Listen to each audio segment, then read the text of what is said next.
Hey, good whiskey people. Happy Sunday fun day. I hope yours is as fun as mine has been so far. Thought I would pop on, say hello.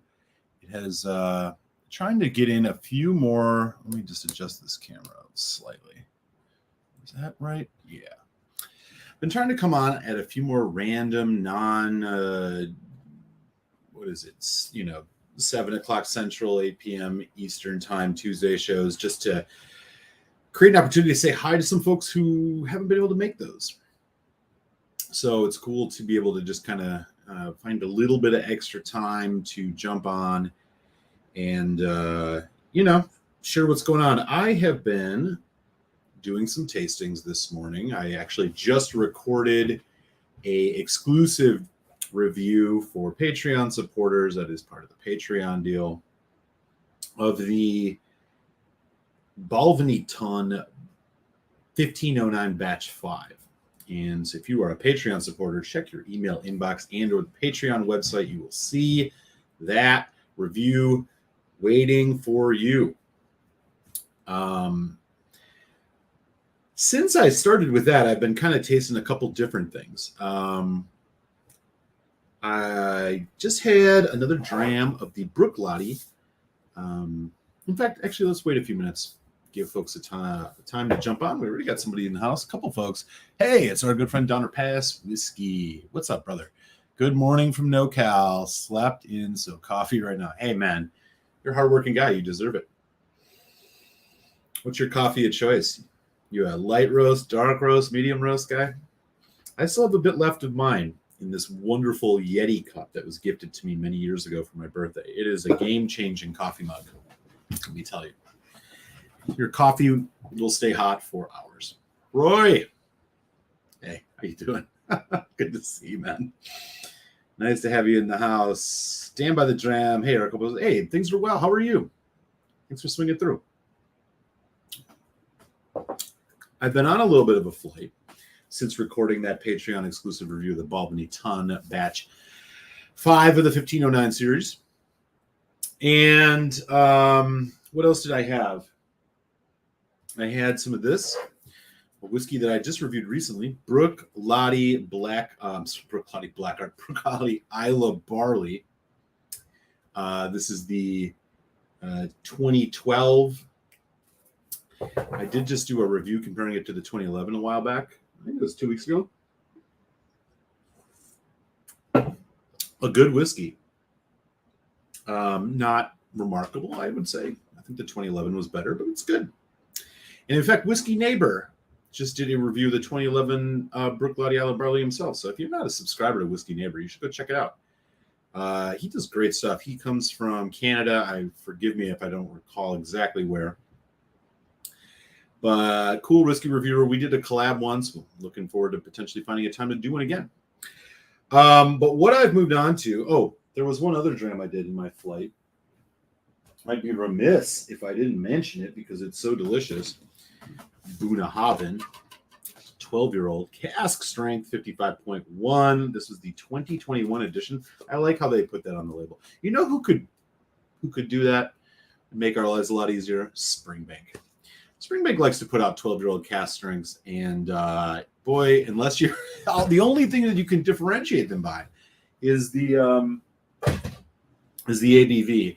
They don't put batch numbers. They don't put batch years. It'd be cool. I mean, for a distillery that I hold in such high regard, a little bit more transparency would be awesome on that. Not that they're hiding anything. I just think it's been their practice for many years. Would love to see them change that.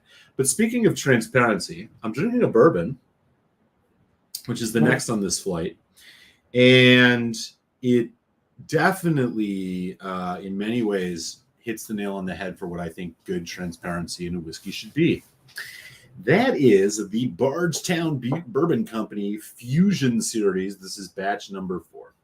Now, we know that you cannot add fake colorant to bourbon and still call it a bourbon. But so we don't need to worry about them disclosing that, but they can chill filter it. Now, when I look through the little booklet that they have on here, unfortunately, It does not say that this is unchill filtered. So maybe we have to assume that they have chill filtered it, which is kind of lame.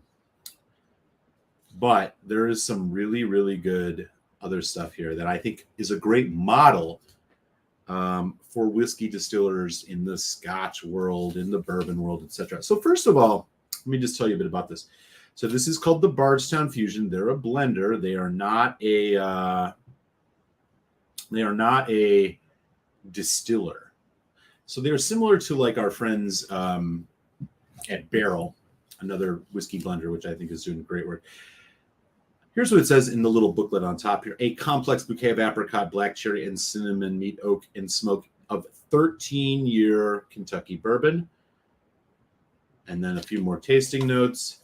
It says here they're honoring the tradition of making whiskey. This Fusion series showcases exemplary 13-year-old sourced bourbon. So I think what they're saying to us is that the whiskey here's the youngest it is 13 years. They don't put an age statement on the label, but in this book, they're basically telling us that it's 13-year-old bourbon. But here's what I think is really cool about this. Okay. So this is the label. Blah, blah, blah. This is, by the way, this is like a $55, $60 bottle. I mean, not cheap, not that a cheap bourbon, but like, not crazy expensive. But here's what I think is really great. Take a look at this. It's probably a little blurry, so I'll read it out to you, but I just want you to see this. So they take an entire side of their label panel to tell you the exact age of the bourbon casks, or age of the casks, age of the distillate that they have blended, where it is sourced from, the percentage that goes into this blend, and the mash bill of each. Right? How great would it be if this is what you could expect on every good bourbon that you buy? And with some modification, single malts that you buy. Here's what it says. 40% of this origin is Kentucky, 13 years old. It is 75, this mash bill, 74% corn, 18% rye, 8% malted barley. There's also 11% sourced from the Bardstown Bourbon Company. So this is their own stuff. 3-year-old, 60% corn, 40% rye, a high rye bourbon. 15% from Bardstown Bourbon Company, 3-year, 78% corn, 10% rye, 12% malted barley. It's a low rye mash bill. And then 34% from them, 4-year, 70% corn, 16% rye, 12% malted barley. So what this tells us is the majority of this is aged sourced bourbon, but they have 3 of their own younger casks, 3 and 4 years respectively, blended into this, both with 2 of them having high corn mash bills and 1 having a high rye mash bill, but still bourbon. Okay. This is bottled at 47.45%. Incredibly, can get that 0.45. Barrel does the same thing. You've got their Seagrass or any other bourbons, they're really like precise with it, which I think is kind of cool.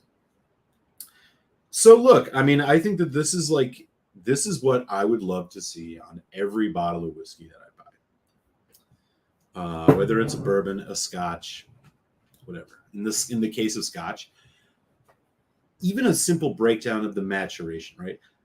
I'm going to pick on Springbank a little bit here, which I know most people don't do. But I'm going to do it because I think we all would agree on this very simple thing. Springbank, known through the whiskey Scotch world as being a distillery that's doing everything the old school right way, is remarkably vague on their labels about their whiskey. Yes, it usually says non-chill filter. It usually says natural color. It's always at minimum 46%. That's all great. But it never tells you, for example, what is it aged in? How long is it aged in each of these barrels? What kind of barrels is it aged in? This is stuff you can find online. Springbank is transparent about it online, but they do not take time on their label to share it. And I really think in 2022, what Bardstown Bourbon Company is doing here with this type of labeling, with this type of breakdown of what's in here, is a standard that everybody should be striving to meet. Another great whiskey that does close to this is our friends at Bruichladdich. with their Isla Barley. So this is one that I was just sipping on. It tells you all of the different farms that the barley was sourced from. That's great. It says it's unchill filtered natural color. It's 50%. It tells you all about Tewa. It tells you right here, the Tewa driven spirit matured in 75% first fill American oak and 25% French oak. It's all right here, right on the label. This is what we should expect from distilleries.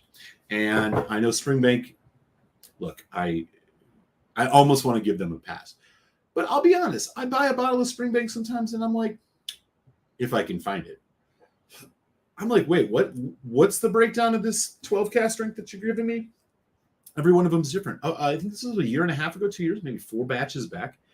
Springbank did a bottle that introduced port wine for the first time into their 12 cask strength. It doesn't say anything about it anywhere on there. You got to go look it up online. If I got to look it up online, that means I'm doing it probably after I bought the bottle.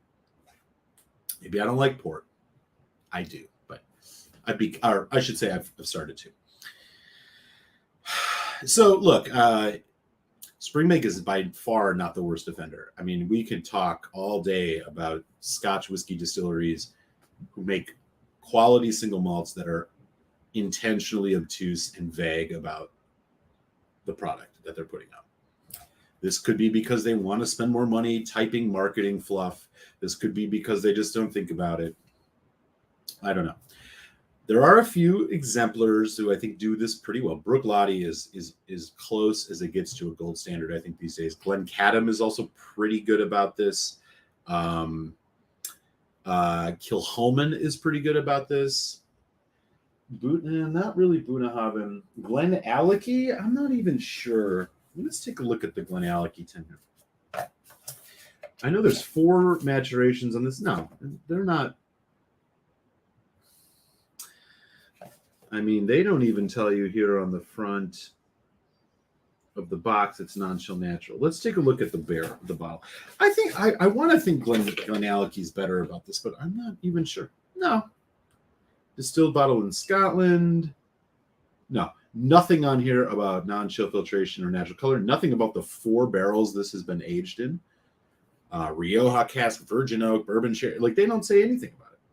Oh, I lied. Natural color, non-chill filtered. It is on here. I take it back. Sorry, Glenallachie. But to me, it goes beyond just the 3 big ones. Age statements, color being natural, non-chill filtration. Why can't they do this? I mean, there's plenty of space on here. This back thing is just a bunch of marketing crap that they can put on these ridiculous boxes that they put their whiskey in. Why not take a second and tell us all of that's in here? Are they afraid it's going to turn people away from it? I wouldn't think so. Most people don't know what a Rioja wine tastes like. Most people probably don't know what a virgin oak spirit tastes like. We should expect more. That's all I'm saying. Hopefully things will change for the better. Now, again, we have to carrot and stick here, right? Carrots for Springbank, carrots for Glenallachie. They at least tell you that it's non-chill filtered natural color. Glencadam, another great example. I think there's probably a few. Let me know in the chat if you can think of any. Aaron does a really good job of at least giving you the basics. But Bruichladdich is going above and beyond that. Yes, granted, it's in 3 paragraphs on here, and you got to read a bunch of stuff. But they take the time to tell you, at least on these casks or on these cans, what this is. What has this whiskey been aged in? Let's see what the bottle says. I know it says so. It says 8 years with a vintage age statement on the back. It says unchill filtered and coloring free on the label. It does not give you, it does give you the breakdown of the farms. It doesn't give you the it doesn't give you that 75-25 thing that the can says. Be nice if they could squeeze that in here, which they could probably here on the back. But look, Bruichladdich is doing a really good job of this. But I'll tell you, when I saw this Bardstown Fusion, look, there's so much bourbon on the market these days. You know, it's hard to even choose. I bought this randomly, and I bought it strictly because I looked at the bottle. I thought it was a nice looking bottle. It is a nice looking bottle. And then I saw that they had all this information on here, and I was like, oh, this is cool. All right. So we got this, we got that. Is it like, going to affect totally what I think of this spirit? No. But the fact that they're giving me all this information is a good, useful guide. I just wish this was on Chill Filter. So anyways, enough ranting about that. Let's talk about the spirit. Now, Bardstown, again, they are making their own stuff. It's young, so they're blending it in slowly. This is similar to what High West did. It's similar to what Barrel does. It's similar to what a lot of startup American bourbons and whiskeys do, simply because they want to get their name out and their product out before their spirit is at an age in which it's presentable. I find this to be a really nice bourbon. It's got some dark fruit. It's got some oak char. It's got some interesting complexity. Rye spice that I think, puts it a little bit ahead of some of the standards. And you're not paying a ton for these fusions. Like I said, 55, 60 can be on the high end. I've seen it less than 50 before. It's a good ABV. I think this is a solid bourbon all the way around. It is a Kentucky straight bourbon whiskey, so it's over 3 years. Straight means over 2 years. Is it 2 or 3? Jeez, I haven't had bourbon in a while. I just think I think what they're doing hopefully portends a slow shift in the presentation of whiskey. I can think of some distilleries that are going in the opposite direction. Glenlivet, for example. The Glenlivet 18-year-old here in the United States went from 43% to 40%. And the difference is striking from what I've heard. I won't buy it at 40. I'm sorry. I'm buying an 18-year-old whiskey. I want 43 minimum. 46 should be the standard. But this is a really interesting, enjoyable, it's simultaneously complex but also relaxed bourbon. Let me see what's going on in the chat here. Cool Runnings is here. Hey, how you doing? Happy Sunday. Peter White in the house. What's up, buddy? Very nice. Whiskey Nose is here. How you doing, Whiskey Nose? Marty, what's good? Fred, how are things over in Scandinavia? Hope all is well. Royce is Springbank usually. Yes, they do etch the bottling on that. Right. Yeah, you're right. But let's be real, right? Unless you know to look for that, just put it on the freaking label. Why can't they put it on the label? It just makes life easier, Hey, Los Angeles, James Chang, what's up, buddy? Thanks for those videos, man. Happy Sunday fun day. I've heard Springbank has some pensioner designing on their labels. Okay. I don't pick up Springbank anymore because I can't get a bottle of it. Yeah. Springbank's all the rage these days. I'm surprised it took this long. And I don't know. There's a lot of rumors about why this is the case. I think some people say it's hit the Asian market or whatever. And now people want it. I mean, I've seen Springbank 15s for $200, which is insane, by the way. Don't buy it at $200. Whiskey Lover Society. What's up, Belgium? How you doing? Saying hi to Cool Runnings. Anyways. So I'm just saying, I don't do as much bourbon anymore, but I really appreciate seeing a bourbon presented this way. This is a company that at least appears to respect their customers. And to be honest with you, if you've been in the whiskey tasting hobby for a long time, you know damn well that respect from a company comes at a premium these days. Yeah, that's the thing that concerns me with the 700 ml bottles coming into the U.S. now. So exports for 43%, a lot of good entry. Yeah, you're right.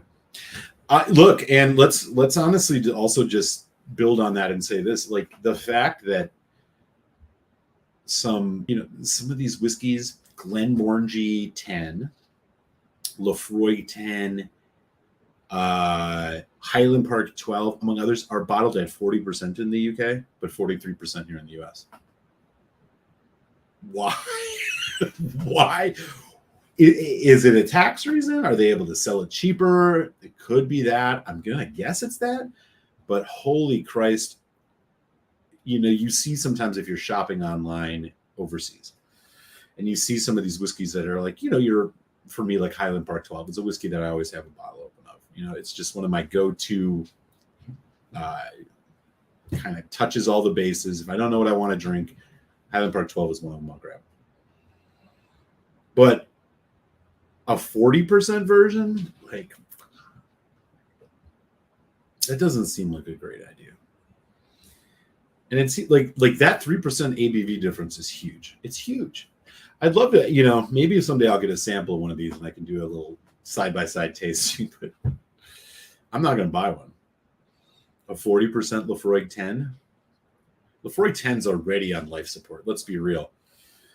At 40%, it's got to be just pedestrian at best.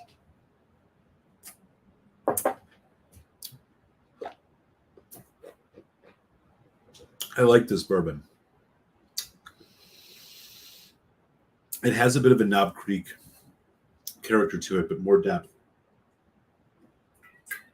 I think that this is going to be a company to keep your eye on. Now, they do have another thing in there. I think they have a couple other releases. They have one called Discovery, which is supposed to be really good, but they're like $150. I'm just not paying that for a bourbon. These fusions are quite good, though, and it does make me think about it, at least. Balvenie Doublewoods, they at 40% Canada. Jeez. What a bummer. I mean, look, they're clearly selling enough of it, or they're blind to reality. One of the two. And I think the reality is that people who enjoy whiskey probably aren't buying it at 40%, but would at 43%. The difference, like if Balvenie 12 Doublewood was 43 or 40 here, I wouldn't buy it. 43, sure. For a 12-year-old, why not? Love to see it at 46, but I just, I don't know if it's a tax thing. They're able to save money on VAT or tariff. Who knows? But, well, it wouldn't be tariffs, but it would maybe VAT in the UK. But man, what a strange, considering like the stuff is coming from there, that so much of the good stuff or these like classic malts are bottled at lower ABV there as opposed to here.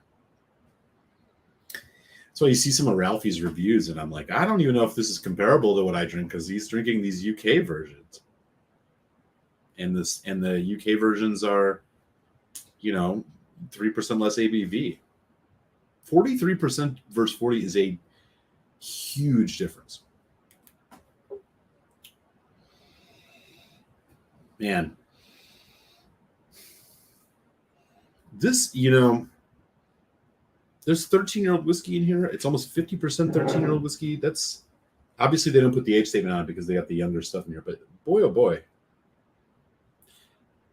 it really does make this a whiskey worth trying and seeking out. It's more complex than your average bourbon.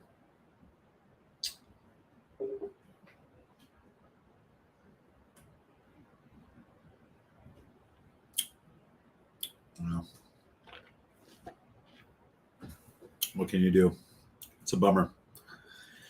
D-Pass.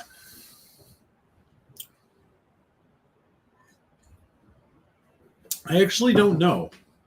I also don't know why they really do it different. Like, why not just make them all? I mean, why wouldn't they just put all 700 mil? Why would you add the extra 50 mil? It's not like we measure things in milliliters here in the U.S. anyways. Got me. I have not done the research to answer all of these questions, but it just seems strange. I mean, what are you really talking about? The difference between 750 mil and 700 mil is what, like a dram, a 2-ounce dram? So you get one more dram out of the 750? I don't know. It just seems like it must cost more money to make, boatloads of two separate bottles than to just put it all at 700 mil. I don't know. Again, there's probably legal tax. They've figured it out. There's some algorithm they use. I sure as hell don't know anything about. Anyways, I'm going to do a review of this one soon. I got to get my bearings. This is a whiskey this is like a notepad whiskey. This isn't one that I could just riff on and like really give you the best, most obvious taste or most of the tasting notes. This is something I got to write down. There's a lot going on here. Anybody had this before? I'm not sure if we get the some of my friends over in Europe get Bardstown Bourbon Company, but hopefully you will soon. It's decent stuff.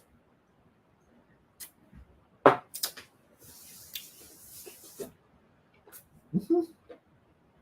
A very competent bourbon. Let me just see. I want to gut check my price on this. Bardstown Fusion. Here in Chicago, they have $50, $60. I mean, it's not cheap, but it's not overpriced, especially for what you're getting here. Let me just take a quick look. For some people who shop government stores in Virginia, you can get it at $65. Okay, that's a little bit much. It's here in Chicagoland. We'll check Benny's. Benny's is 60. No, 65. Okay. A little bit premium price. I mean, when I bought this, it was like 55, so it was a little bit cheaper. Inflation, maybe. Anyways, I think I'm going to do another whiskey since we're here, and I've already finished what was posted as the last dram of this flight. Let's hang out for at least an hour, right?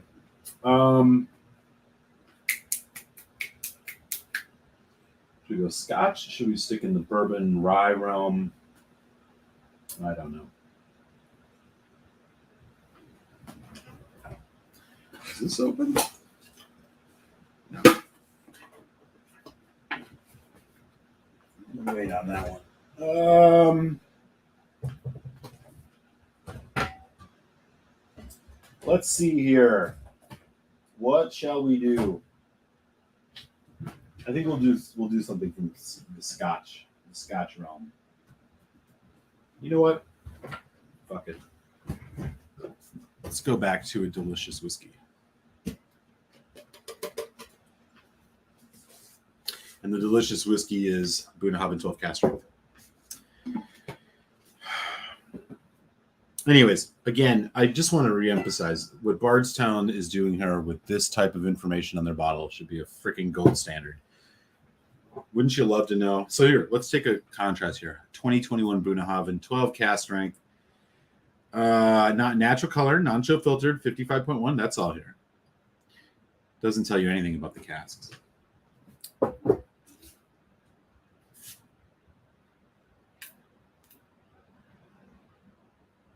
Nope.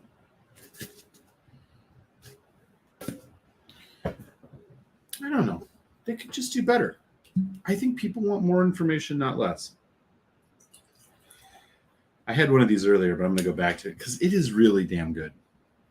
Is it light years above the regular 12? No. But I don't know if it's worth double the price. Donner Pass and I have talked a bit about this. Quig's here. What up, buddy? Saw your recent review of the Metallica bourbon. Got me thinking about it, buddy. Good to see you. Vladimir, every European company aims to enter the American market because there are many of you and because you are full of money. Right. It's just, but like I'm surprised if they're thinking like, oh, we need to bump this up to 43 to appeal to the American market. And yet there's all these other ways in which the assumption is that the American market, the people who are buying these regular everyday scotches care about ABV. I think most customers probably don't.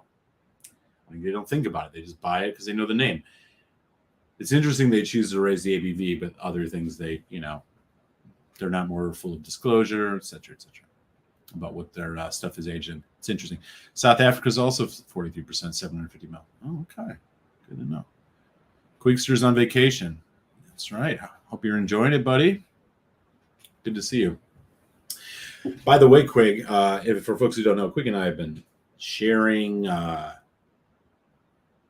large boxes of samples that we somehow magically find their way to each other for a few years now. And I believe, if it hasn't already arrived soon, when Quig gets back from his vacation, he should be coming home to a nice new box of samples from me, the Mo Muser. And there are a couple special ones in there for the Quig.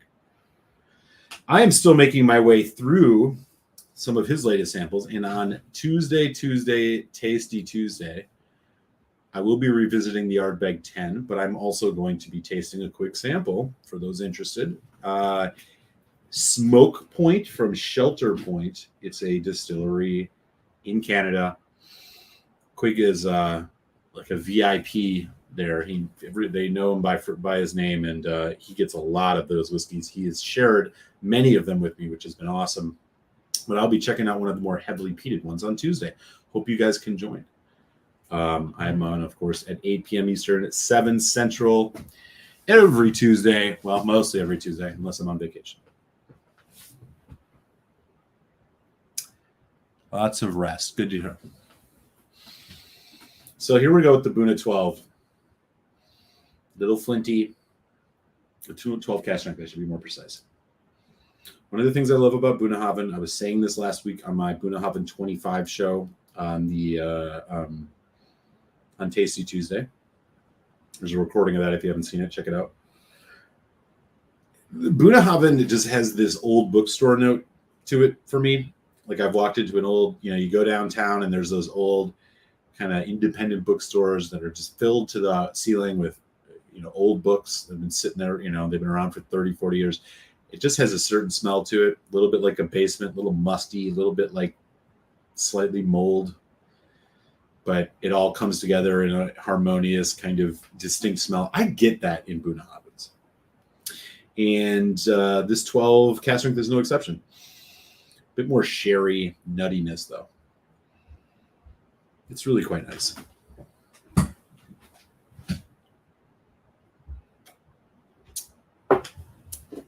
Mm.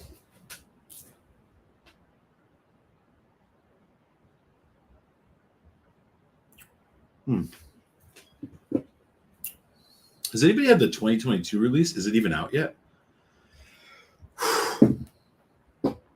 It's got punch to it, but man, it's really damn good. It's just really damn good.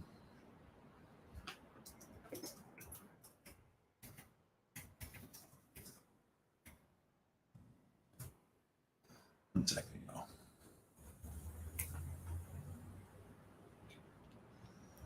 It just has like such a nice richness. Like, I think the regular 12 is pretty rich. But this 12 cask strength just elevates it a little bit more. Again, I don't think it's worth double the price. I do think the regular Bunna 12 is probably a better value. This doesn't quite take it to the next level for me. It's like a half step. But it's really a nice bottle. And if you can get it sub $80, I would say buy it.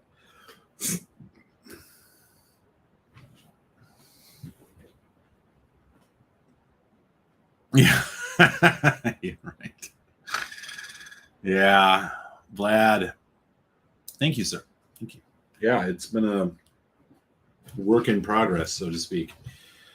Most of these will be opened or are open already, the ones behind me. I do have a couple that I've not. I mean, the old Glenmorangies that you see here, none of those are opened, and I don't know if I will or not. But behind them are a bunch of regular Glenmorangies that I have open on the regular. I am a fan of Glenmorangie. Maybe not my top 3 distilleries, but probably top 5.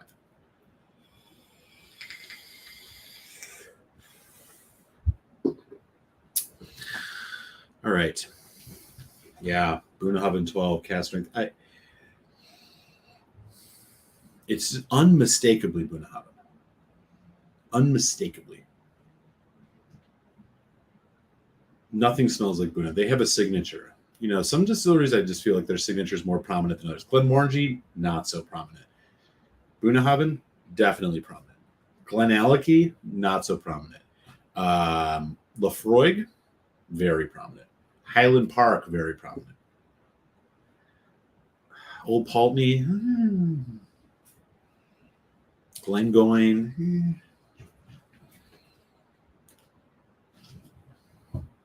Craigellachie, definitely. You know, some of them, it's unmistakable. I think for the most part, Bruichladdich has a pretty consistent style that you can pick up. But once you get into the heavily peated stuff, I don't know. It still shows up a little bit, but all bets can get off, especially when you get into the Octomores. There's no way, if I didn't know it was Octomore, there's no way I'd know it was Bruichladdich. But Buna, man, Bunnahabhain, you know it. You just know it. Let's put a little water on this, actually. I just knocked over the Quig sample for this week. Thankfully, it was closed. I'm going to bring this down actually probably about 10% ABV. Rich fruit. Roasted nuts. Brown sugar. Funk. Well, not funk. Must. Bunnahabhain must. I don't know if it's from the Earthen Warehouse. I don't know what it is, but they got a signature style, man.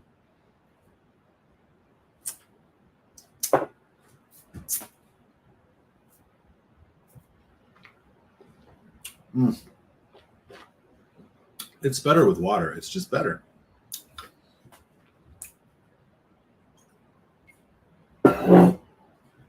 If I had a bottle of regular Buna 12, do I have a regular bottle of Buna 12? Let me actually look.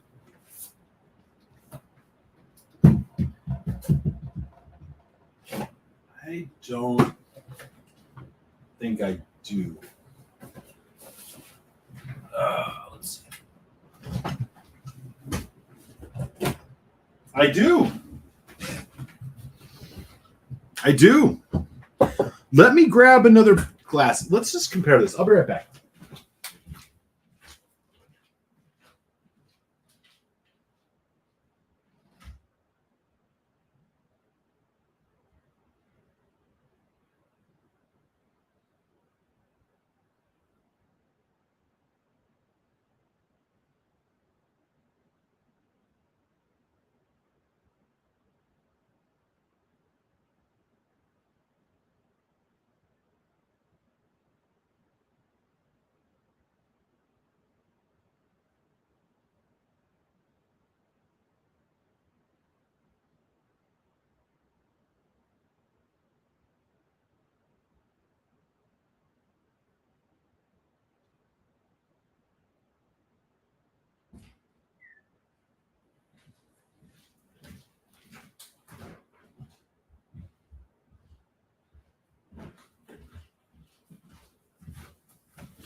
All right.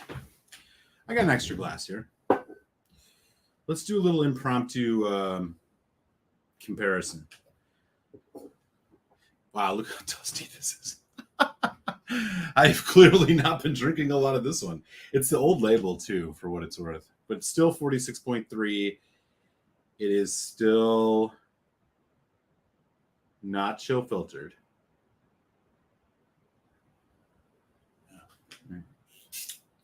Oh, shit. Cork just broke off. Well. The plot thickens. Let's get this thing out of here.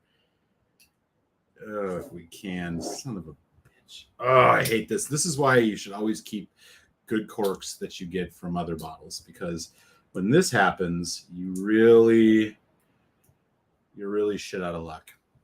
Damn. Well, this is what I get for not drinking this.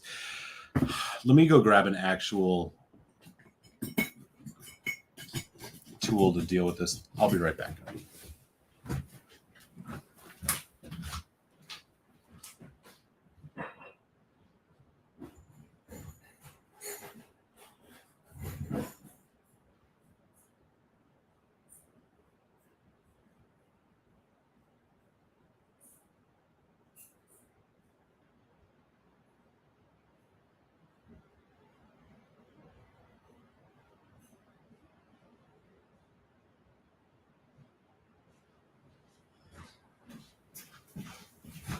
All right.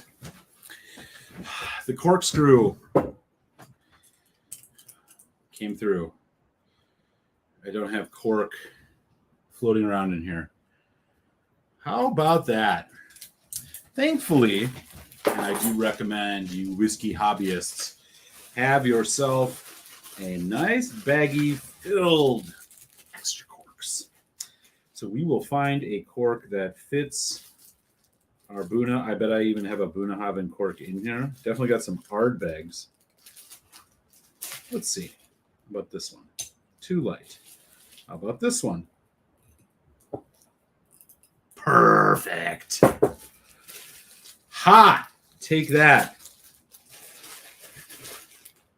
Keep good corks, y'all. Varying sizes. They will come through in handy more than you know.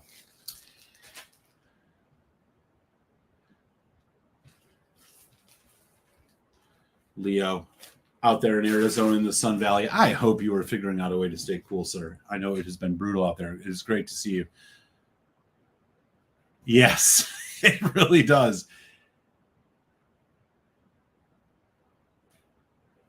That's a good point. Well, we got ourselves a nice regular cork to save this old dusty Buna. Let's get some in the glass.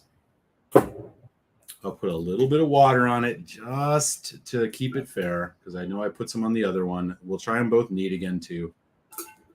Here we go. Regular Buna 12 cast strength. The noses are almost identical. And Donner Pass, to what you just said above here, the old bookstore thing going on, huge on the regular Buna 12. In fact, more so than I even got on the new cast strength. The new cast strength is a bit nuttier. It's a bit more of a fullness. But this still, you know, if you've had Buna 12 before, you know it's killer. Nuttier. A bit more maybe cask coming through here. There's Greg. What's up, buddy? Yeah, that was kind of the plan. Folks, if you hadn't seen Greg has, just had a little live stream premiere earlier today, which I'm not going to lie, it kind of inspired me, buddy. We got 11 folks in, which is rad. Folks saying hi, Eric. It's absolutely a cool shit, man. I mean, that is cool for you guys, right? Okay, cast strength.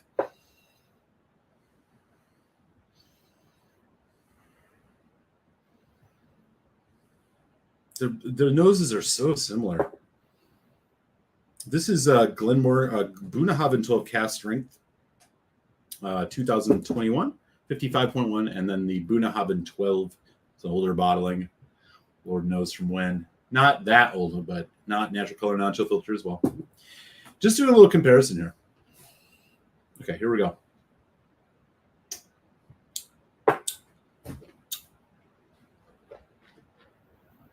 Even with a few drops of water, the regular Buna 12 still maintains a nice richness, a little bit thinner. There's that chocolate nuttiness, cocoa powder note, sweet fruit. These are about $50. 12 cast strength. These are about $90, depending on where you are. Nuttier on the nose. Everything else is right around the same. That dampness, that musty.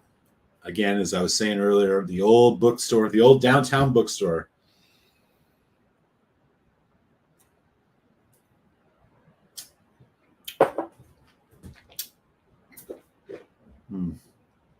With water, the Bunnahabhain 12 cast strength actually is a step above.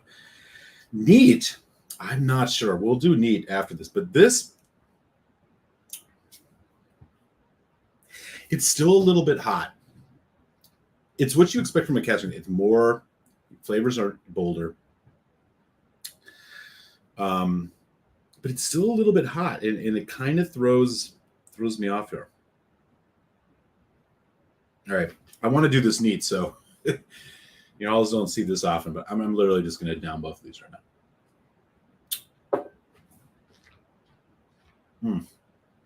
Sunday fun day, right?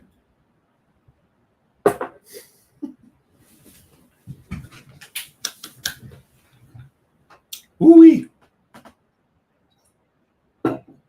That's a lot of Buna in my face. All right, let's do neat. For those of you just joining, we had a cork mishap.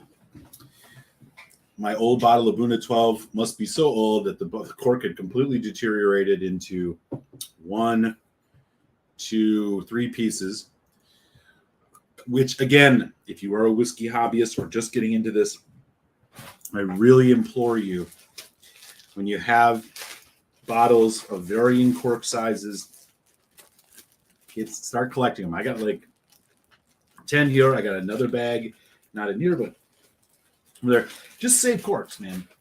Composite corks are usually the best for saving just because you don't have to run into this type of issue, although I do prefer a regular cork. Another whiskey that I should mention that really, really has this problem is, shit, was this the cast ring? Yeah. Another whiskey that really has the problem of the disintegrating corks is Wild Turkey. I think I've had 2 turkeys that have disintegrated on me. Keep some extra corks, y'all. Save your fucking corks. You don't gotta save them all, right? But just keep. Look, you get a bottle sometimes. Look at this Bardstown Fusion one, right? This thing is so hard to get off, anyways. But like thicker, right?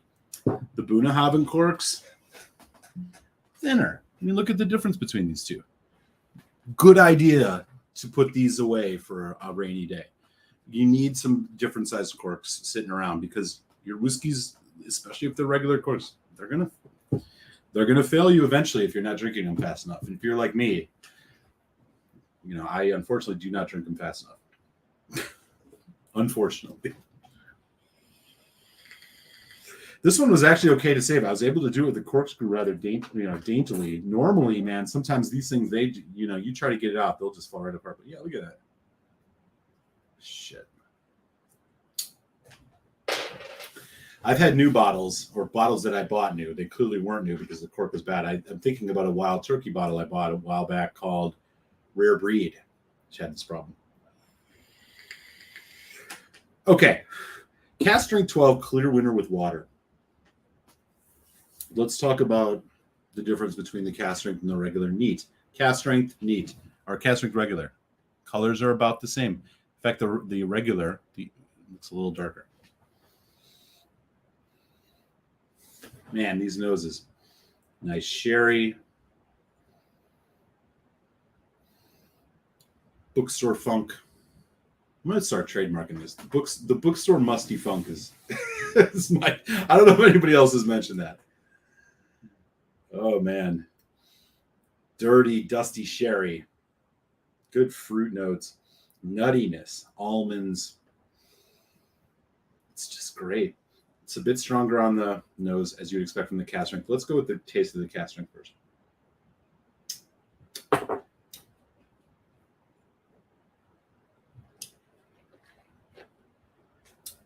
Dense, rich, hotter. About a 9-point ABV difference between the two.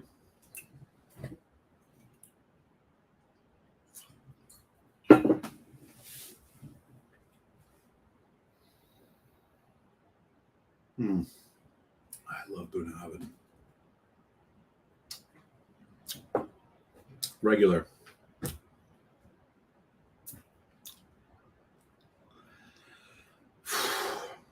Rich. Not as rich as the cask strength, understandably. More balanced, fruitier. More fruit, fresher. Less of a finish, more balance. I'll be honest with you guys, straight up, give me the regular 12 over the cask strength neat. With water, cask strength over the 12. I do not think that this 12 cask strength is like a massive step ahead. It's a half step. It's like the Kilkerran 16 versus the Kilkerran 12. A little better, not great better. For another $30, do you need to run out and get the cast strength? Borderline on that. It really depends what your style is. For me personally, I probably won't buy another. Just because the regular 12 is so good. It's just so good. It's doing everything right. You can drink it right out of the bottle. You don't even need to add water to it. The 12, okay, maybe you're getting a little more value because you're putting water in your glass, or the 12 cast, when you're putting water in your glass, maybe you're getting a little more value, but you're also paying $35, $40 more. I just don't think it's that much better. Let's talk about this a little bit. Cast strength releases from distilleries versus their regular lower ABV core range. I generally, as a principle, think cast strength is usually better. More alcohol means more flavor. You can control the amount of flavor you get by adding water. It's got a bit more value. I think that's true.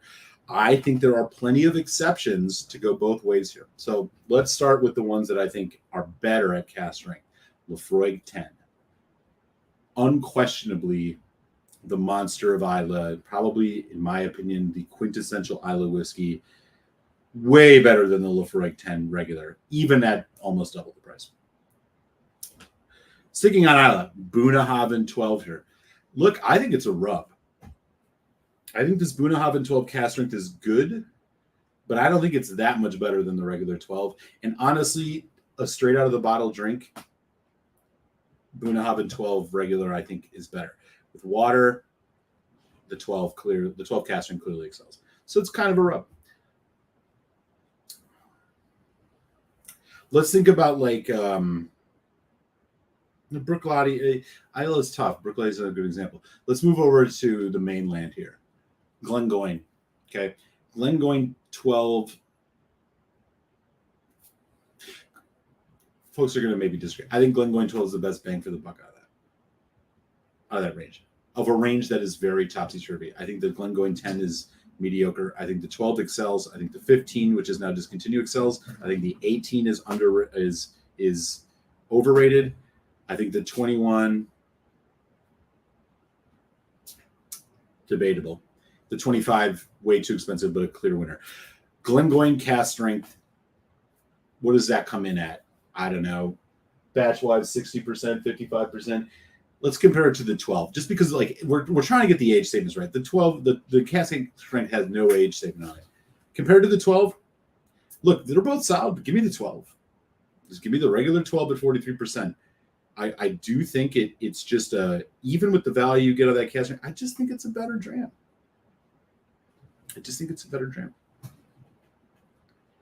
Not by much. I think Glengoyne cast strength is good, but yeah, give me the 12. 12 is the real diamond in that line, in my humble opinion. Okay, a couple more, like just for shits and giggles. Highland Park. Highland Park has a cast strength non-age statement release that they've been putting out now. They just did batch 1. Batch 2 is going to be showing up here on the Malt Muser channel relatively soon. Yes, even though I was disappointed in the 1, I went back to the 2 because I'm a degenerate Highland Park fan. I'll tell you right now, Highland Park 12, 43% versus Highland Park non-age statement cast strength 63%. I'll take the 12. It's just a better whiskey. What Highland Park's cast strength non-age statement does is takes 3 of the most prominent Highland Park notes, turns them up to 12, and then it's too hot and has shit for a finish. I'll take the regular 12. And it's way cheaper, $25, $30 cheaper. Some people are going to think I'm fucking crazy for saying this, but I believe in it. Conversely, let's go back over to a distillery whose cast strength is exponentially better than their age statements. Aberlour. Okay? Aberlour 12, Aberlour 16. Some of the most disappointing sherry whiskeys, in my humble opinion. Glenfarclas, same story. Give me their cast strength for Abuna in the case of Aberlour, 105 in the case of Glenfarclas. Look, they're mediocre distilleries, in my humble opinion, who don't use great casks, who bottle way too low, who chill filter, who put fake colorant in their stuff. They do not make good whiskey. in their core range as a general observation on my part. That's why their cask strengths are better. Why? Because they're jacking up that ABV, which is the only thing that can compensate for the shit casks that they use.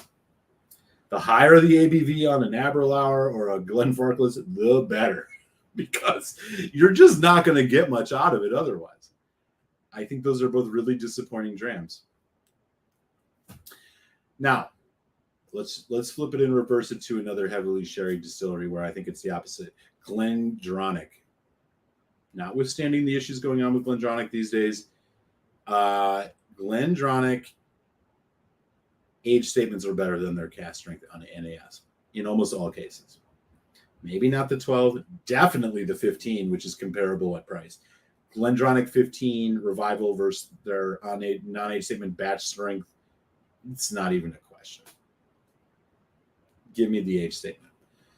Because it's trying to GlenDronach uses good casks.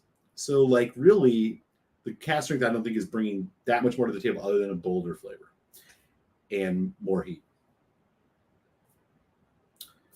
One more on the opposite side, Tamdu. Look, Tamdu 12 is okay. Tamdu 15 is fine. I have not had the new 18, but the Tamdu batch strengths are amazing. That was my whiskey of the year last year. Much like Aberlour, the difference between them and Aberlour is I think Tamdu actually does use decent casks and does bottle with some integrity, unlike Aberlour.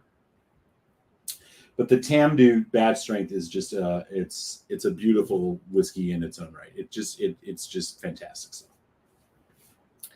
So it's a crapshoot. It's really a crapshoot. There's no law, there's no rule that you can really apply it across distilleries between cask strengths and regular releases.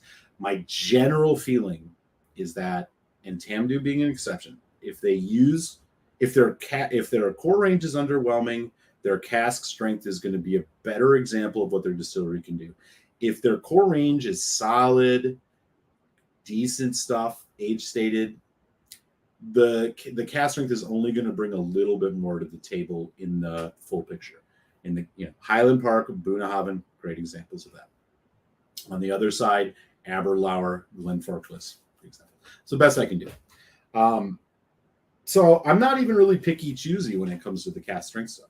And here we are sitting this isn't Bunnahabhain, at least didn't put out an NAS cask strength. This is a 12-year-old cask strength. And kudos to them for doing it. I just don't think it's that much better than the regular 12.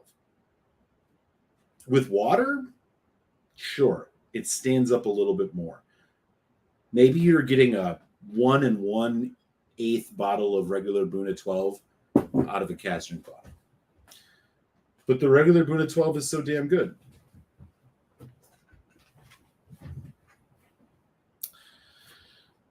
That's my rant. Let me catch up on the chat. We got 12 folks in. What's up, y'all? Happy Sunday fun day. Let me get back up here. I don't know where the hell I was. Here we go. Prefer 12 Caledonia. Bunnahabhain 12 is my current top sherry malt. That is a good choice. Bunnahabhain 12 is fantastic. It's got the Holy Trinity. Non-chill, natural, 46%.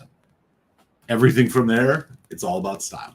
They're bringing you a whiskey of integrity, and they're presenting it to you the best way they can. It is, the Bardstown, yeah, totally. Nope, but Old Library, I can tell. Worked a long time in the modern one. My job in the areas where I found, but yeah, totally, man. Roy, my wife bought me a Corey Vracken last year. It was super dusty. The cork broke the first time. Ooh. Turned out inaugural bottle? Are you serious? Was it the committee release? Or was it just like the first limited one? Man, what a gem that must have been. New York City's in the house. Jack, what's up, buddy? Nice to see you, man. Paul M. and Paul in Montreal is here too. Awesome. You're correct. Gary, San Francisco Bay Area, what's up? Totally agree about Miser, but it's also because the recipe is slightly different, plus a smaller batch, better selection of casks. I think I know what you're talking about. You're talking about the 12 casting versus the regular 12. Good to see you, Paul. What's up in Montreal, brother? Glengoyne CS batch 8 is not happening. That's true. I have batch 6, it's pretty good, but it's not happening. No. I just did a comparison review of those two because I have disdain for Aberlour so much. By the way, another Aberlour review is coming your guys' way. I did one Aberlour review, I think, in the first 3 months of my channel, and I didn't touch Aberlour until recently. It was like 5 years later. Oh, dude, I have no love for Aberlour at all. But I will say I did compare it to the Glengoyne cast strength, and I'm sorry, but the Abino was better. It was just better. It was. I couldn't lie. Glen Grant 15 is not very good and just too hot and nothing. I've never had that one. I've heard it's disappointing though. I did try that. I was given a sample. That was a solid whiskey. Surprising amount of user. That said, so much for as many brands. When it's core range CS and AS, it's probably universal. Say more. I have one. I'm going to do a comparison with the regular 12. I fucking spent money on the regular 12 regular Aberlour 12 for the point of this comparison, because I want to do a video that demonstrates the difference between ABV, what higher ABV and what non-chill filtration can do. I realize they're not apples to apples anymore because, of course, Aberlour just figured out a way to make their 12-year-old whiskey even more disappointing by adding a little bourbon cask to it. Man, I've not had the Tomatin, but I've heard good things about that. Limited cast single edition CEP I've tried. Yeah. That's a different animal for sure, Gary. I have one. I've not opened it yet, but yeah, the single cast stuff is probably a little bit different. I'm hearing you on that. California exclusives at K&L. I have a bottle of Highland Park single cask. Yeah, single cask for sure. Bourbon Neophytes in the house. What's up? How you doing? I usually get great feedback on recent bottles of Edger 12 too. I was about to laugh. Yeah. Laughy 12, man. You can't go out. Paul M's polishing off a Tomatin caster. What's good on that, man? Do I need to buy that?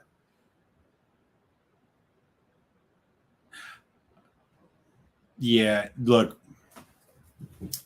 Glenfarclas and Aberlour, in my humble opinion, are some of the most disappointing core range sherry whiskeys you can buy. I admit I have not had them earlier versions. We're talking 5 years or more later. I'm sure they were good at one time. The first Aberlour I ever reviewed was the Aberlour 16. I gave it a 2.5 out of 5, which might have been generous. I was so disappointed in that whiskey. It was, first of all, it was 40%. Second of all, it's chill filtered. Third of all, it's got fake coloring in it. It's Dalmore level fake coloring. And it was like drinking a glass of rosé. I think I compared it to that as much in my review. I'm not fucking around with Aberlour. I bought an Abuna because I found an old bottle. Abuna is good. There's no doubt about it. But look, and it doesn't matter, I can be right or wrong. This is personal opinion about Aberlour. It's just like my opinion about Talisker and my opinion about Kilchoman. They're just not my favorite distilleries.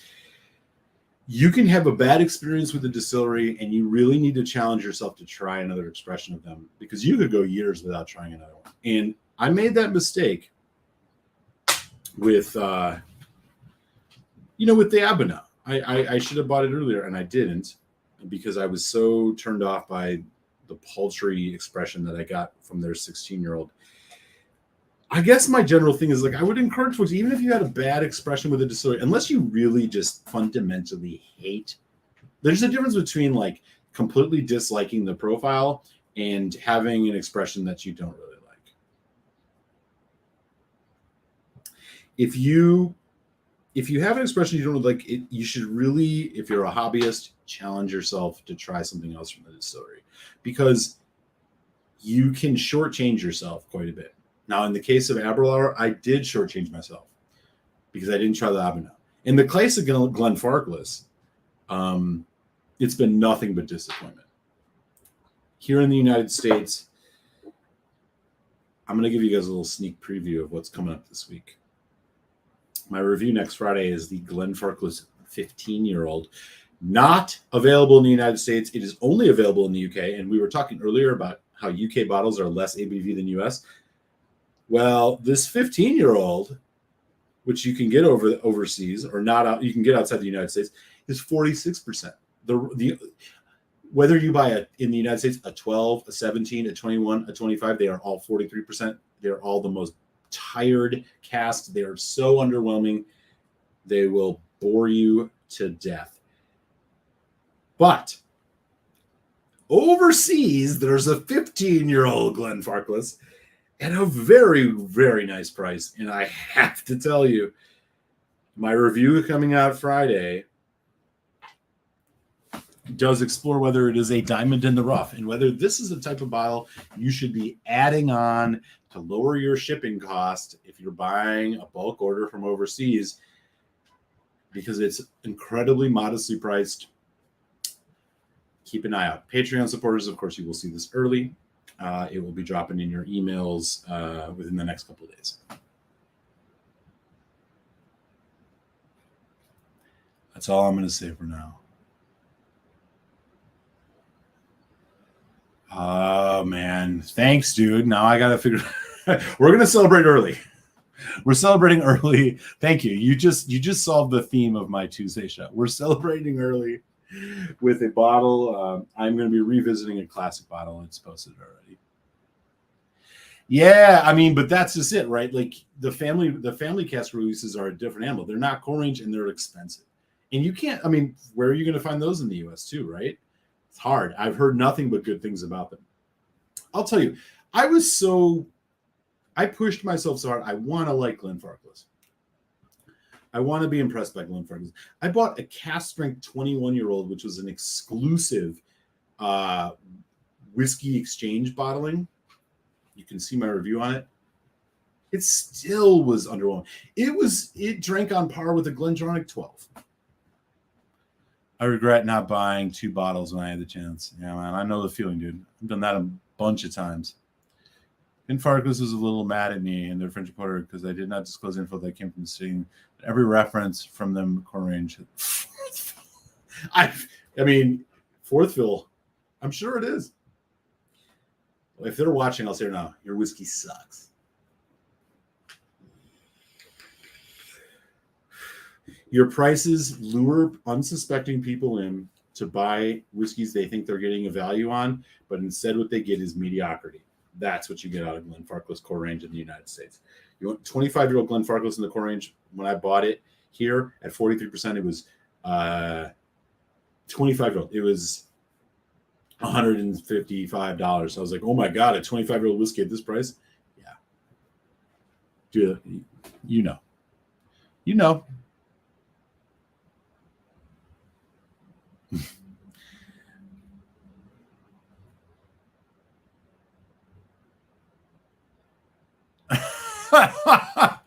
Yeah, Real Deals Family Cats, definitely. The Glenfarclas 25 sucks.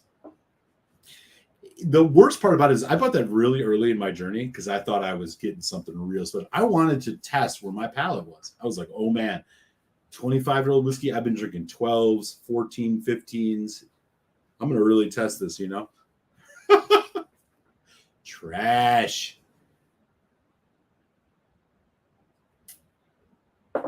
I love Ralphie, but he was dead wrong about that whiskey.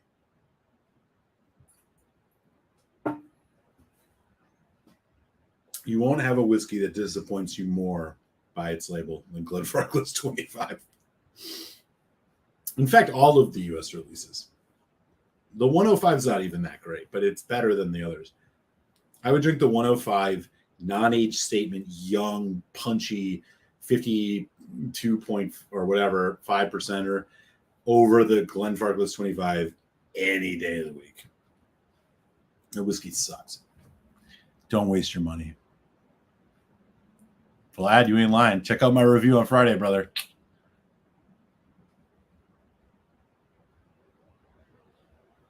Interesting.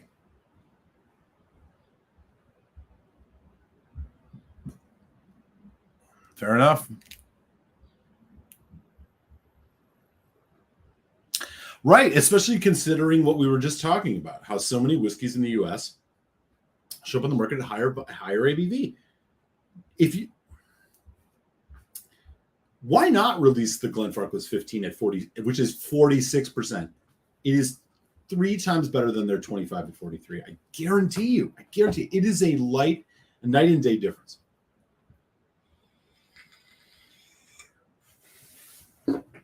I like the dude. You know, they're one of these distilleries that I hate to shit on.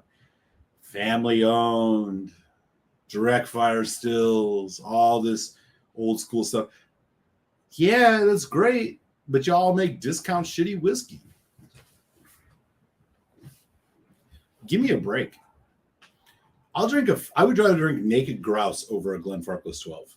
I would drink Naked Grouse over a Glenfarclas 17 any day. Any day. I don't care. You know, they have deceptive marketing. They do it intentionally. You get what you pay for. If the deal is too good to be true, that rule, that axiom of life applies. And it applies in spades to Glenfarclas. It conversely does not apply to Dalmore, who overcharges you for everything. But give me a break. If a 25-year-old whiskey shows up on your doorstep, or at your local liquor store, I should say, and they're trying to tell you it's $170, there's a reason it's $170. Because it's shit. And Glenfarclas 25 is a great example of that. You will be disappointed. I guarantee it.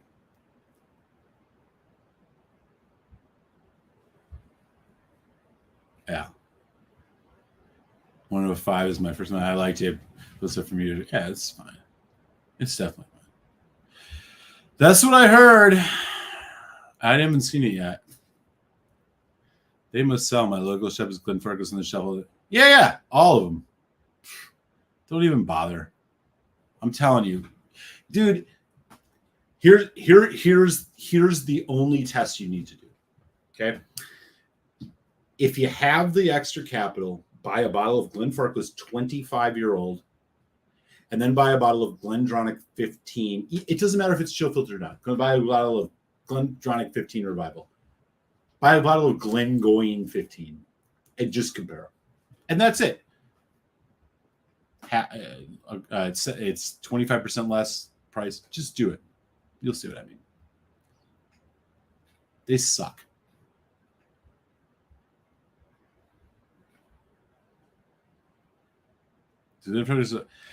I don't know. I've never had one. James Chang. I'm not, dude. It's early in the day, man. I'm drinking Castric Buddha. What do you want from me? James Chang, I love you, dude. What's up out in LA, man? Look, I'm not suggesting that I'm an expert on anything. You don't know. I always say this. I learn more from y'all than you probably could learn from me. But I'll tell you this much: Glenfarclas and Aberlour can right off. Their whiskey sucks. I just saw a deal on Aberlour 18, which is at a robust 43%. I was surprised. I didn't even realize it. And it was on sale for $99.99. I still passed on it. Like, nope. I don't want it. It's light. Look, if you want me to pour a glass of rosé, I'll do that. I've not had the 18, so I can't speak to it, but I'm telling you, the whiskey's, it's just not good. It's just not good. It's tired. It's light. It's boring. It is chill filtered to death. It is at an ABV that should make you roll your eyes. They have no respect for their own product. All they want is money. And they want to sell you shit whiskey at a good price. That's what they want to do. Aberlour, Glenfarclas, it's just the reality of it. That's what it is here in the United States. And I bought the Glenfarclas 15 strictly because of our good friend who might still be in the chat, Foodquake, who talked a lot about it and loved it. And I was like, what's up with this 15 Glenfarclas?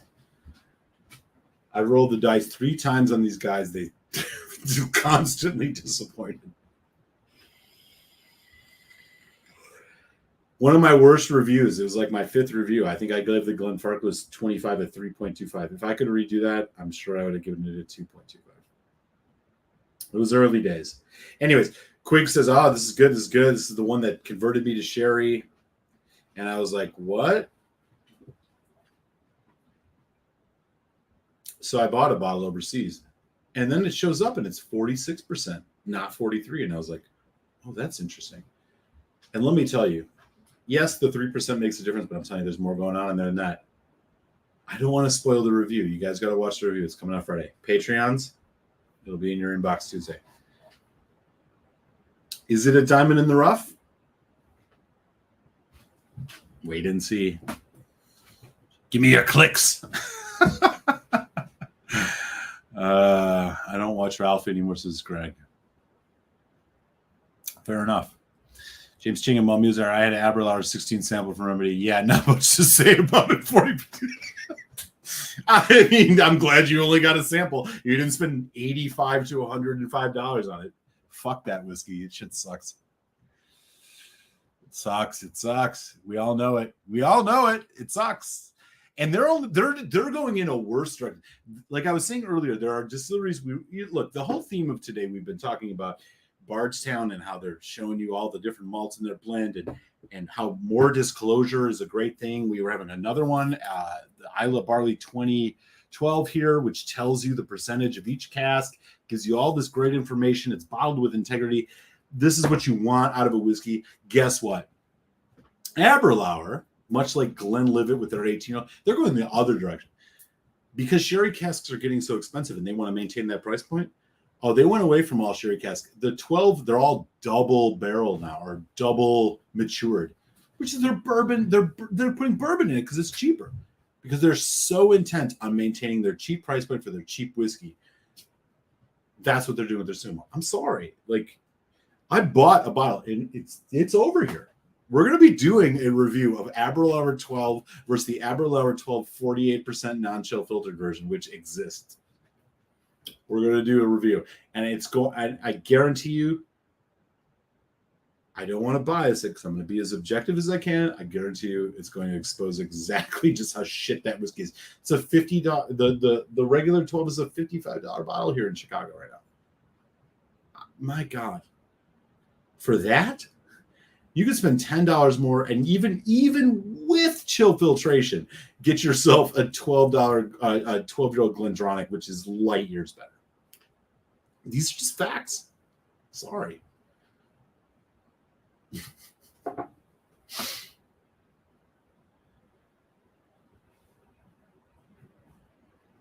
The other ones I like with the Glenfarclas. Yeah, I mean, bro. I mean, look. I'm with you on that. I've never had one of these. It wouldn't change my opinion about their distillery because if the only thing that's even decent of their expression is coming in these old vintages or the family casks, that's priced out of most of our pockets. But I'd love to try one because a good whiskey is a good whiskey is a good whiskey. No, I have not. I'd love to try it, but I have not. You can't get that in the U.S. I'm with you. Why not watching Ralphie anymore? Right now, Speyburn, 15, super solid buy, $60, 46%, non-chill filtered, natural color, and a blend. Yeah, man. That's what I'm talking about. Donner Passings, what's up? I have not either. I don't think I've ever had a Speyburn. I might have had one in the days with when I was doing the show with Telex. I remember him talking about Speyburn. I just don't remember ever having one. Where are we at in here? Hour 20? All right. All right. 1 second, y'all.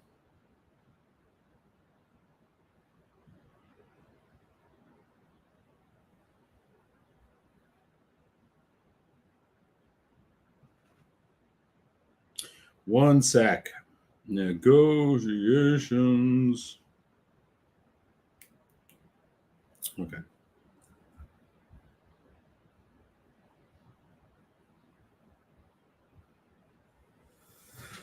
Okay. Let me get a water refill. Thank you. I'm going to get rid of this destroyed cork. Again, bottom line here on the Bunnahabhain 12. Should you spend more money on the Bunna 12 cast strength? Unless you're a diehard Bunna fan, probably don't need to. The 12 is so good as is that the cast strength 12 really just adds a little bit more boldness, a little bit more intensity, and with water maybe excels. But if you don't put water, if you can drink a 46% whiskey like the regular Bunna 12 is without water, you're getting almost a similar experience. So, look, I don't think they're that much different. Which is fine. Again, I'll buy a bottle of Bunnahabhain 12 cast strength because it's an integrity good distillery.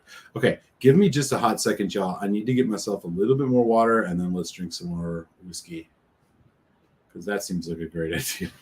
Tasty Tuesday. Kidding. Sunday fun day.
What's up, y'all? I've returned.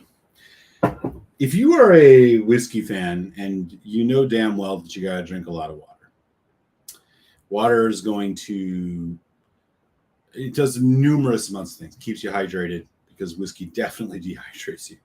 It also, you need to add it to your whiskey after you taste it and need to see the difference. Important. Third, you really need to be able to, again, you're usually compulsively drinking something, you need to have something else to drink, and water is the best thing for it. If you're a fan of cold water like I am, and I am not paid by these people at all, but I just got this a month ago. I might be late to the game, but I am going to shamelessly plug Hydro Flask water bottles. This is a 32-ounce water bottle. It's about $35 USD. And I will tell you unequivocally right now, you need this in your life. This is going to keep your water cold for over 24 hours. They're a good enough size. They even have a 40-ounce, I think. Man, this has been a game changer. I've had nice water bottles in the past. You've seen me probably take water samples out and drink them. This Hydro Flask, man, these are next level. It's all internal stainless steel. Keeps your water ice cold. If you don't have one and you need a good water bottle and you're like a big water drinker like me, get one. All right, now send me a check. Hydro Flask. Send me a check for $100,000. Okay, we have done Boona comparison. We did some Brook Lottie, Isla Barley. We did some Bardstown Fusion. What is next? What is next? What is next? What is next? I've been on the peat thing lately, as you guys have probably seen. Maybe it's time to have a peated whiskey. I don't want anything cast strength, though, because it's going to knock me on my ass.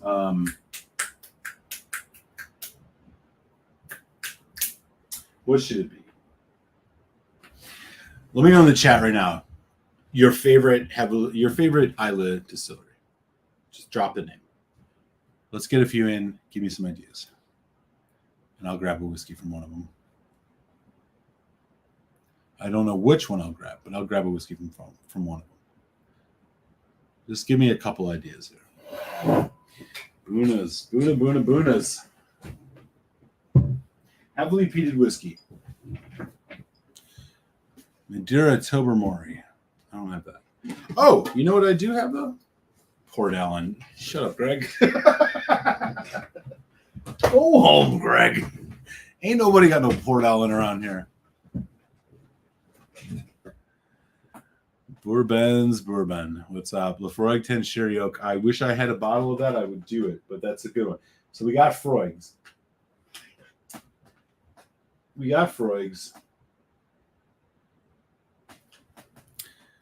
I like that call, Paul.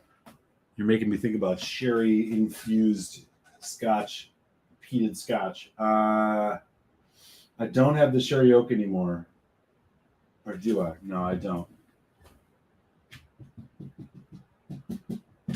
What's this? We could do a 10 cast ring.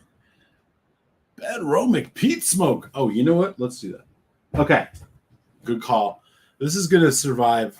Yeah, Brook Lottie would be good. And sadly, I don't have much Port Charlotte right now. This is a good call. So I'm going to go back to this. It's been a while since I've had it.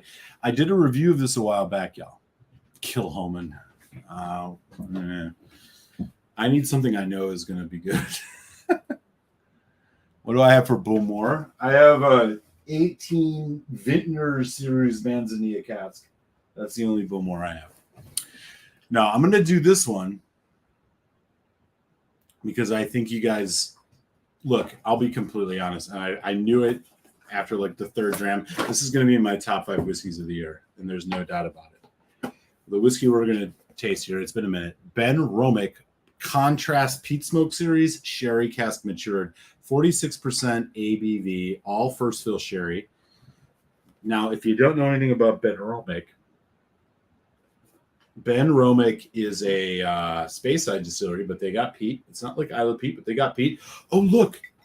It's non-chill filtered and natural color. It says it right there on the bottle. Full sherry cask. Age statement in the form of a vintage. 2012 to 2012, 8 to 9 year whiskey. First fill sherry. It's got peat. It's got character. It's like $55 in the UK.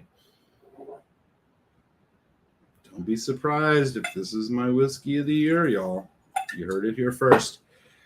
I love Ben Romick, but I'm telling you, this one, no Ben Romick has made it in my top, as a whiskey of the year or in my top 5. Ben Romick Peat Smoke Sherry Cask Matured has been aged in first fill sherry cask and offers blah, blah, blah, blah, blah. Tasting notes, phenol level 55 ppm.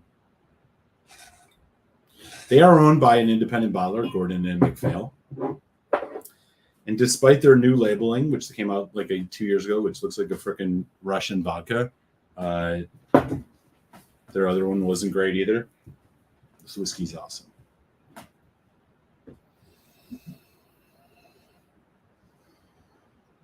That's a great bottle. That's a 4 out of 5 bottle. Price, quality, flavor. So here's the skivvy on Ben Romick, and y'all are gonna think I work for Ben Romick, but I don't. Oh no, I'm shocked. He says. Oh, that's good. Dude, you can. You just got to go overseas for it. Everything you are correct. Here's the deal with Benromic. I wish they were. I got some issues with their marketing, but for the most part, they're doing a pretty good job. Benromic is a heavily peated malt. Well, not heavily, it's peated. They also are dunnage warehouse. So you got earthen floors, 3-rack high maturation warehouses, which is the old school way in Scotch, which gives you that musty, dusty funk. We were talking about it earlier with Bunnahabhain. It's very prominent in places like Glen Scotia. It's very prominent in places like Springbank. Well, guess what? It shows up here on the Benromic as well. Not all their whiskey is heavily peated. The peat smoke series, obviously is. My man, dude, you took the words out of my mouth. I've said that before. Vlad knows what's up. Rod J's in the. What's up, man? How's vacation going, dude? I seen you were down. What? You in Florida or something? By the way, y'all are beer fans. Take a second, even if you're not, just show some love. Show a subscription over to Rod J Beer Ventures. He's got a live show every Friday. Every Thursday. He's just a rad, cool dude. Show some love over to Rod J. How's that vacation going, man? I saw you were out. I saw those pictures showing off and shit. No, it's actually diminishing, thankfully. Going okay. Oh, you're in Ocean City. Okay, you're in Maryland. Okay. I've been there. I know what you're talking about. Diner Pass says hi, Rod, man. Good to see you. Okay. So let me get back to this for a quick second. Benromic. Criminally underpriced whiskey for the most part. They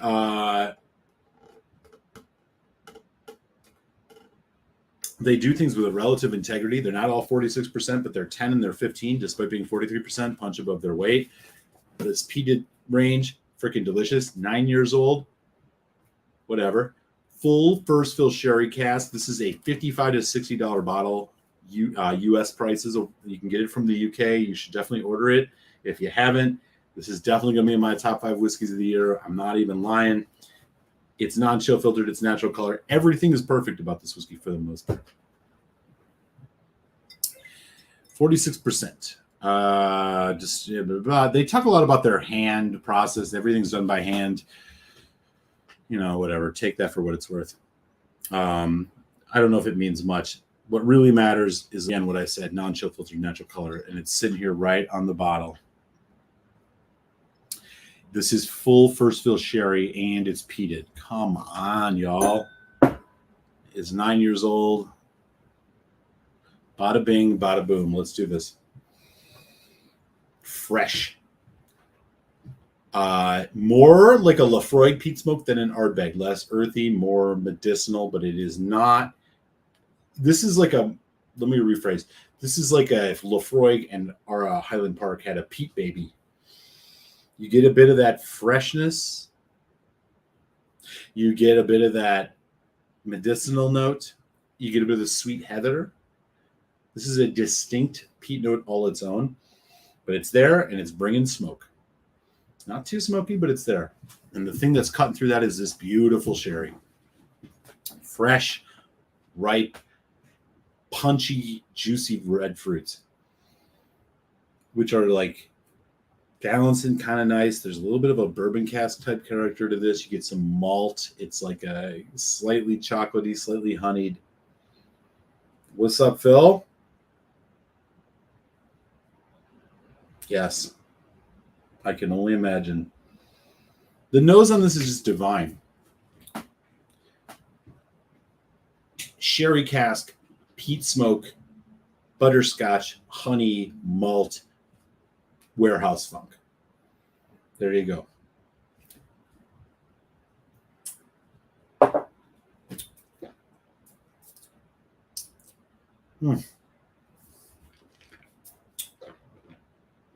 Maraschino cherry sweetness punches you right away. And you're like, ooh, that's not going to lead to much better things. You've had those whiskeys that have that real sharp cherry note. Oh, no, don't worry. Develop some more. You start getting toffee, raisin, like sun-dried raisin, golden raisin. There's a ripe red fruit note. There's a slightly dry red fruit note. A little bit of toffee caramel. Everything is fighting for supremacy in terms of the notes here, and it's working in a great favor. You go into a nice finish, smoky, effervescent peat giving way to a slightly vanilla, caramel, malted milk note, little pops of juicy fruit, bright cherry, black cherry notes, medium long finish.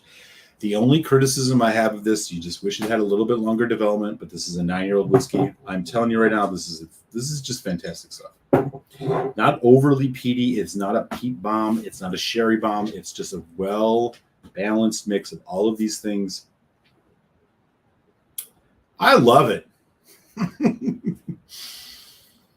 There's even a barbecue note. The nose is sweeter than the palate. I wish it was a little bit more seamless, but it's not perfect. But God, give me this at 15 years. Fuck, give me this at 12 years.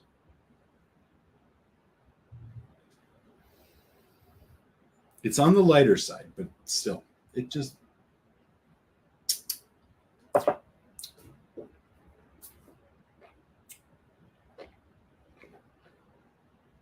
So impressive.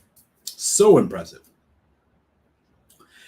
The back end is really where this shines, man. It really displays all of its range on the back end. The front end is a little simplistic, and it might actually trick you. You might be thinking that first couple seconds, you're going to be like, oh, this is just a like really sweet whiskey. And then, bam, spice, slight tannic notes, little hints of tropical fruit. Again, that earthy must note is there in balance. The nice peat.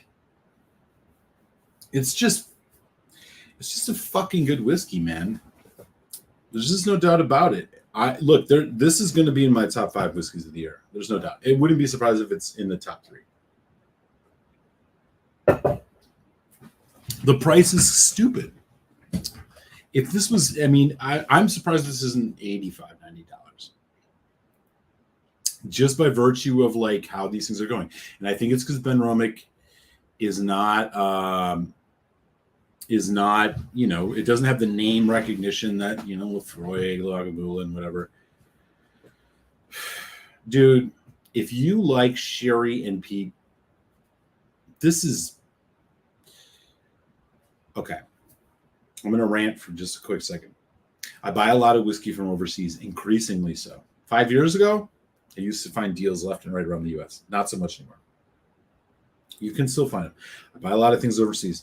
And the thing about buying whiskey overseas, if you haven't done it before, there are plenty of sites that will deliver to your house. The Whiskey World, for example. They will deliver to you.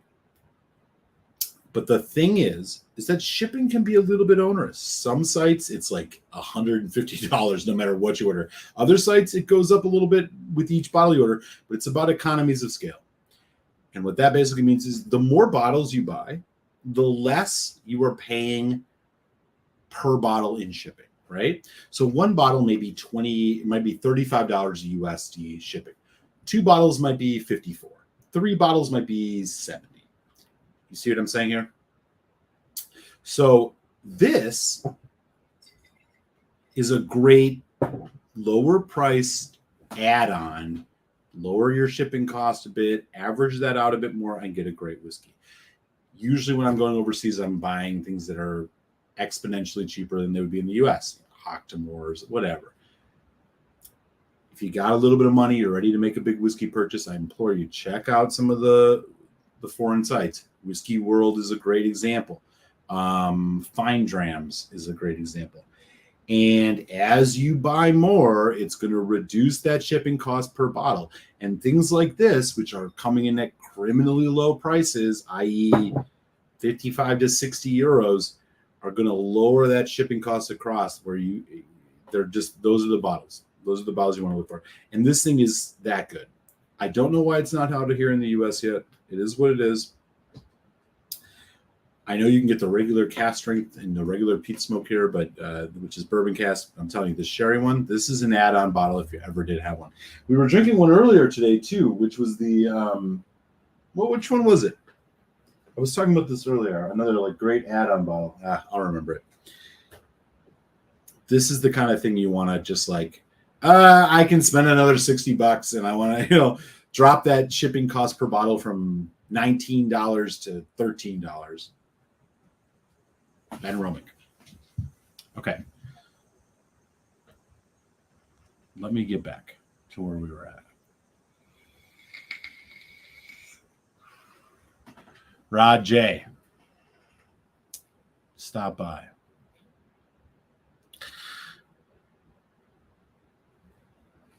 Let me see. Haven't had the contrast yet.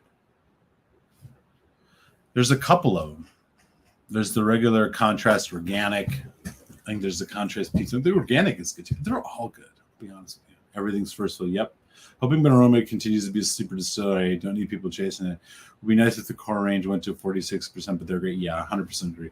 I would still give their 15-year-old a 4 out of 5, even at 43%. I think Telex and I did a review. I think it's that good. It's that good. Even their 21, which is 43, you'd like to see that higher, but they're a distillery that seems to be doing a better job. Do you have a batch number or release year for this Benaroma? For this one in particular, yes. This is from July 13th, 2021.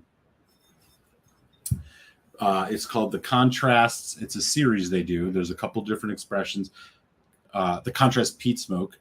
This Contrast Peat Smoke is sherry cask matured. You can see the label right there. I'm telling you, you should buy this bottle. There's the box. This is a UK release, as you can see. UK stamp.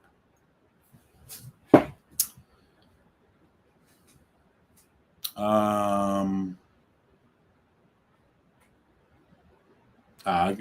can go about Kilhoma. They're not my favorite. Like their presentation, don't love their whiskey. It's just me. Ocean City, losing up. Yeah, Victoriana is a great one.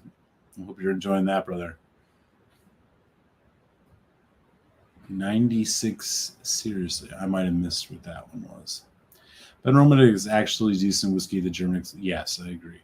Whiskey whistle often scores too high. Still, it's a subjective thing. Whiskey whistle. Yeah. Oh, yeah. Okay. Guys, I was talking about Tobermory 17. Had a whiskey flight the other night, a barrel bourbon, Knob Creek barrel and cigar. Dude, yeah, man, that's great. Those are great bourbons. Those are great whiskeys right there. I love me some barrel bourbon. Peerless Rye 5-year. That must have been fucking fantastic. Knob Creek single barrel. Yeah, brother. That sounds great. If you like that, Port Charlotte MC01 or any experimental. Yeah, I completely agree with you on that. I completely agree. MC01, MRC01, all of those are freaking good. I'm going to actually, Phil, be doing a MC versus MRC01 little comparison video relatively soon. That should be fun. Yeah, man. Rod knows what's up. Nice, dude. I'm glad you enjoyed it. Leo's sipping a 07 Benaroma cast strength savory goodness. Yeah, dude. Yeah. I was drinking Anak Rascon last night. Light with good sharp peat. Not impressive, but no zero off notes. I've not had that one. How strong is the Benaroma dirty funk on the contrast? It's Kilkerran level. It's mild, but it's there. It's an accent. It's not as funky as a Springbank. It's not as funky as like a Ardbeg permutation or whatever that crop was. It's not as. It's maybe even a tick lower than Kilkerran, but it's there. It's very much an accent. It's not a main event. Oh, you know it, Jack. It's a box filler in the sense of if you're going to spend some money to pay for shipping from overseas, you might as well throw this one on there. But it's that good. Yeah, definitely. I don't know if I included this in your sample box, but if I did, I'll include it next time.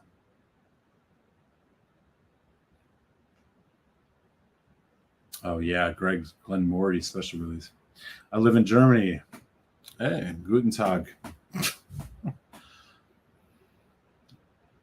Selection is really good. I've gotten rare long rows and spring base.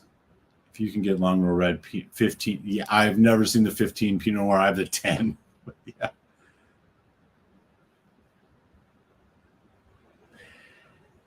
Yeah. Oh yeah, definitely.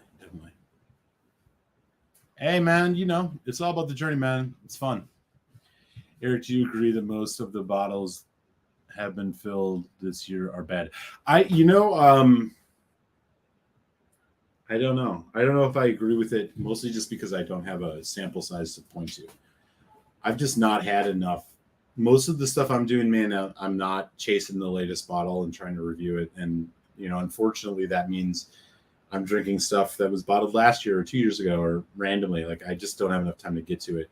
I have heard certain things. I know you mentioned Ardbeg 10.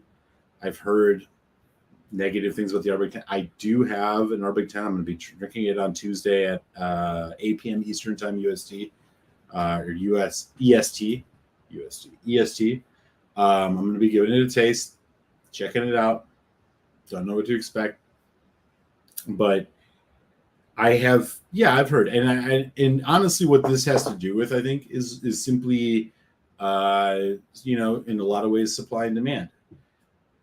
A lot of distilleries, like Springbank, for example, who may be an exception to the rule here, but there's more demand for Scotch. Prices are going up, inflation, and they're making a less quality product to try and sell more bottles. It's even better now for ordering from overseas in Europe.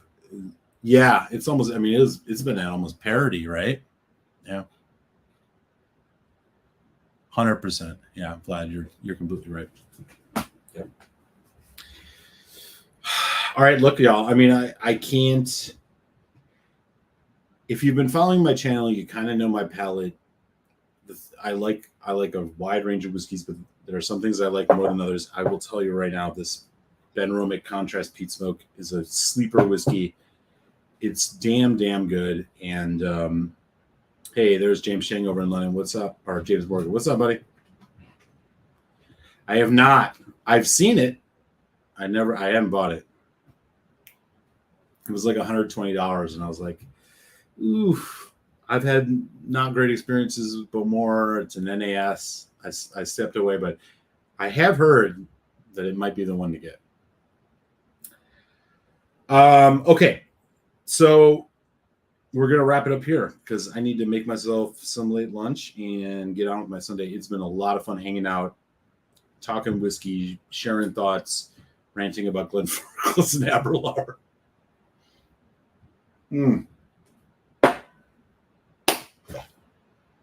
Catch me on Tasty Tuesday, 8 p.m. Eastern Time, 7 Central. We're going to be revisiting a classic, Ardbeg, 10 years old. Let's see what's going on with the Ardbeg these days. Every once in a while, you got to go back to the classics to check yourself, remind your palate how far you've come, remind yourself of the good stuff that moved you on that way. And I got a sample from Foodquig of a nice peaty Shelter Point coming your way. So thank you guys for hanging out on an impromptu Sunday fun day. Everybody stay safe, be well, avoid that COVID if you can. Do everything you can to avoid the COVID. Enjoy the rest of a beautiful weekend. If you're living somewhere where it's super hot, stay cool. And with that, it was great to catch up with some folks who I don't normally get to see on Tuesdays, and hope to see you all then. Stay safe, be well, y'all. Slanch.